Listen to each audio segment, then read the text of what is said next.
आप लोग बने रहे कि क्या दे रहे हैं दीदी आज। कितना दिन के बाद, बहुत दिन के बाद आई है यहाँ पे, तो सोचे कि एक गिफ्ट दे देते हैं इसको। तो क्या गिफ्ट दे रहे हैं अभी तो नहीं बोलेंगे, जब तक आएंगे नहीं तब तक नहीं बोलेंगे। अभी तो सिर्फ दीदी मुंह से बोली है कि गिफ्ट देंगे, तो बहुत खुशी हुआ। पता चला कि वो भी मतलब खरीदने गए हैं, तो आएंगे तो आप लोग को दिखाएंगे। आप लोग वीडियो में बने रहे।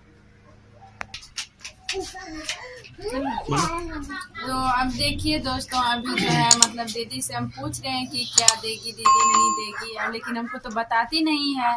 तो आप लोग को अभी मिलाते हैं दीदी से कि दीदी से पूछ लेते हैं। तो बताइए दीदी जी, दोस्त लोग जानना चाहते हैं क्या दीजिएगा गिफ्ट में।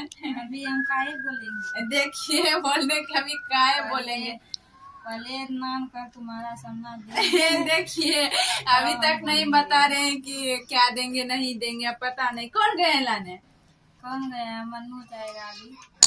बताइए, अब बोल रहे कुछ जाएगा नाने, लेकिन ना अभी सब अपने में फेसबुक की बात कर लिए हैं, लेकिन हमको अभी तक नहीं बताए। सिर्फ हमको ये खुशी दिया है कि आज तुमको कोई ना कोई गिफ्ट देंगे, तुमको बहुत खुशी हो रहा है। लेकिन लगता है कोई बहुत बड़ा गिफ्ट आएगा, जो अनुमान हमको भी लगता है। अब पता नहीं मम्मी भी जाएगी क्या। मम्मी है, मम्मी क्या गिफ्ट देंगे पता है आपको? ए भगवान, हमको कोई नहीं बताते हैं।